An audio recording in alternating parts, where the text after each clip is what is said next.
السلام علیکم ویورس، میں رسول احمد راجپوت آپ سے مخاطب۔ آج کا ہمارا ڈسکشن ایک اہم ایشو کے متعلق ہے جو کہ اس وقت انٹرنیشنلی بہت امپورٹنٹ ہو چلا ہے۔ وہ ایشو جو ہے ہمارا وہ ہے عرب اسرائیل تعلقات۔ جیسا کہ وہ پتہ ہے کہ مملکت اسرائیل کا قیام 1948 میں برطانیہ اور دیگر مغربی ممالک کی ایما پر فلسطین کی سرزمین پر ہوا تھا۔ اس سے پہلے یہ تمام علاقہ فلسطین کہلاتا تھا، جو کہ پہلے سلطنت عثمانیہ کا بھی حصہ رہا ہے۔ لیکن 1948 کے اندر برطانیہ اور دیگر مغربی ممالک نے جب سلطنت عثمانیہ ٹوٹ چکی تھی اور فلسطین ایک ملک کی حیثیت سے قائم تھا، اس وقت اس فلسطین کی سرزمین پہ ہی مملکت اسرائیل کے قیام کا اعلان کر دیا اور تمام مغربی دنیا نے سپورٹ کی، اور دنیا بھر سے یہودی اسرائیل میں آ کر آباد ہونا شروع ہو گئے اور یہاں پر انہوں نے اپنی آباد کاری بڑھائی، جس کی وجہ سے یہاں پر ان کی آبادی اکثر ہوتی چلی گئی اور عرب جو ہے وہ اقلیم میں تبدیل ہوتے چلے گئے۔ موجودہ صورتحال یہ ہے کہ اس وقت فلسطین جو پہلے پورا فلسطین ہوا کرتا تھا، اب صرف مغربی کنارے اور غزہ کی پٹی تک محدود ہو گیا ہے، جو کہ بہت ایک چھوٹا رقبہ ہے، جس میں جو فلسطین ہے ان کی تعداد بہت زیادہ ہے اور پر کلومیٹر کے حساب سے بہت کنجسٹڈ آبادی ہے۔ یہ تو بیسیکلی اس کا ایک بیک گراؤنڈ ہے، اور جیسا کہ آپ کو پتہ ہے کہ اس 1948 میں جب اسرائیل کو بنایا گیا تھا مغربی ممالک نے، اس وقت عرب ممالک اور دوسرے اسلامی ممالک نے اسے تسلیم نہیں کیا تھا۔ اس میں عرب اسرائیل جھگڑا چلتا رہا اور اس میں کوئی 2 سے 3 جنگیں عرب اسرائیل کی ہو چکی ہیں، جس کے نتیجے میں اسرائیل نے فلسطین اور دیگر قریبی عرب ممالک کی زمین پر قبضہ کیا ہوا ہے۔ یعنی اسرائیل اس وقت عرب ممالک کے اوپر قبضہ کر کے بیٹھا ہوا ہے، جس کی وجہ سے عرب اور اسرائیل کے تعلقات ہمیشہ کشیدہ رہے، اور تمام مسلمان دنیا میں اس مسئلے کی اہمیت کی وجہ، جس کو آپ کو پتہ ہے بیت المقدس ہے، جو کہ مسلمانوں کا قبلہ اول اور بہت ایک اہم شہر ہے، جس کے اوپر اسرائیل نے غاصبانہ قبضہ کیا ہوا ہے۔ یہ ہوتا رہا جس کے بارے میں ہم سب کو معلومات ہے، لیکن ابھی ریسنٹلی ایک بہت امپورٹنٹ ڈیولپمنٹ ہوئی ہے عرب اسرائیل تعلقات کے درمیان۔ جیسا آپ کو پتہ ہے پچھلے چند سالوں کے اندر دنیا بدل گئی ہے، خاص طور پر ٹرمپ، مودی، خان صاحب اور سعودی عرب میں شہزادہ محمد بن سلمان کے آنے سے۔ شہزادہ محمد بن سلمان کے آنے کے بعد سعودی عرب ایک واقعتاً نیا سعودی عرب بن گیا ہے، جہاں پہ بہت سی تبدیلیاں ہو گئی ہیں جو اس سے پہلے ہم سوچتے بھی نہیں تھے۔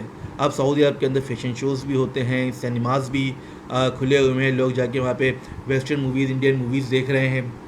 وہاں پر خواتین کو ڈرائیونگ کی بھی اجازت مل گئی ہے اور خواتین کو ایزیلی موومنٹ کرنے کی بھی اجازت ہے، اور اس کے ساتھ ساتھ شہزادہ محمد سلمان کے آنے کے بعد سعودی عرب کی جانب سے پاکستان کے لیے تعلقات میں اب وہ گرم جوشی بھی نہیں رہی جو پہلے ہوا کرتی تھی۔ اب اس کا جھکاؤ، سعودی عرب کا جھکاؤ انڈیا کی طرف زیادہ ہو گیا ہے، اور سعودی عرب کے ساتھ ساتھ یقیناً UAE جو کہ سعودی عرب کو ہی فالو کرتا ہے، اس کا جھکاؤ بھی انڈیا کی طرف بہت زیادہ ہے، اور غالباً 2 سال پہلے وہاں پر ایک بہت بڑا مندر بھی قائم ہوا ہے UAE کے اندر اپنے تعلقات کو بحال کرنے کے لیے۔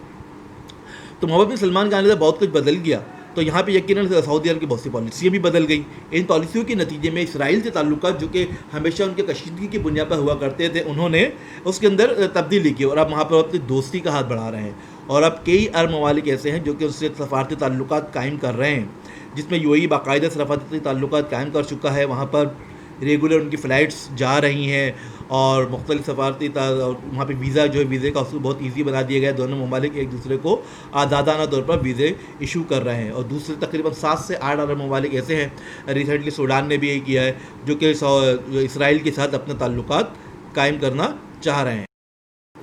اب اہم ترین بات یہ ہے کہ اس تمام بدلتی سچویشنز میں پاکستان کا کیا اسٹینڈ ہے، پاکستان کا کیا رول ہے۔ دنیا کے عرب ممالک اس کو تسلیم کرتے چلے جا رہے ہیں۔ اب پاکستان کے اوپر بھی یہ بحث چھڑنے لگی ہے کہ آیا پاکستان کو اسرائیل کو تسلیم کر لینا چاہیے یا نہیں کر لینا چاہیے۔ اس میں بہت پاکستان کے لیے ایک مشکل صورتحال ہے، کیونکہ پاکستان کے جو دوست ممالک رہے ہیں، جن سے پاکستان کی دوستی رہی ہے عرب ممالک، اب وہ تو تسلیم کرتے چلے جا رہے ہیں، ساتھ ساتھ امریکہ کا بھی دباؤ ہے۔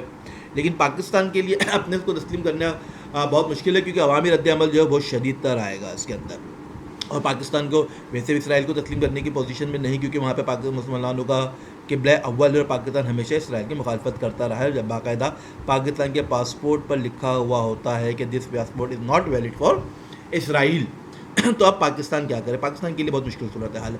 پاکستان کو چاہیے کہ وہ صرف اس وجہ سے ہی اسرائیل کے تعلقات بحال کرنے کی کوشش نہ کرے کہ کیونکہ عرب ممالک کر رہے ہیں. دیکھیں عربوں کا وتیرہ جو ہے ہمیشہ سے بڑا عجیب سا رہا ہے.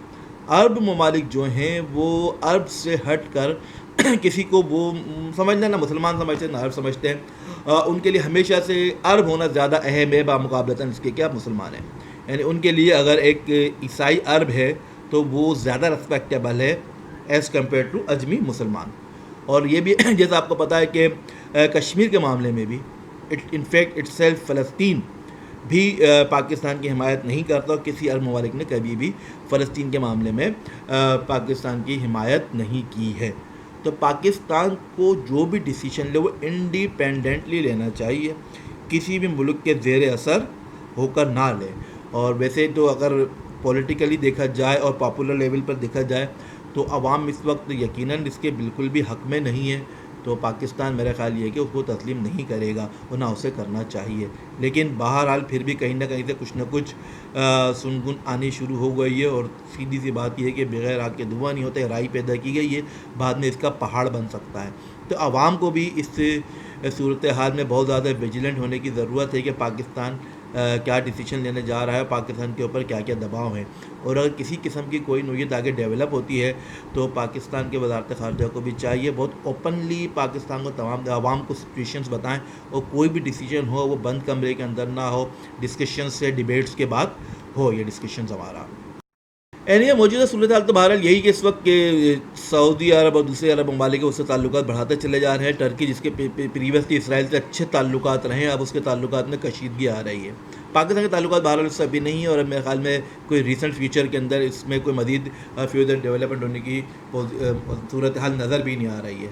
Let's see what happens. But again بات یہی کہ گم مملکت پاکستان جو بھی ڈیسیشن لے وہ ڈیسیشن بند کمرے میں نہ ہو, عوام میں اعتماد میں لے کر تمام پولیٹیکل پارٹیز کو پارلیمنٹ کو اعتماد میں لینے کے بعد ہونا چاہیے.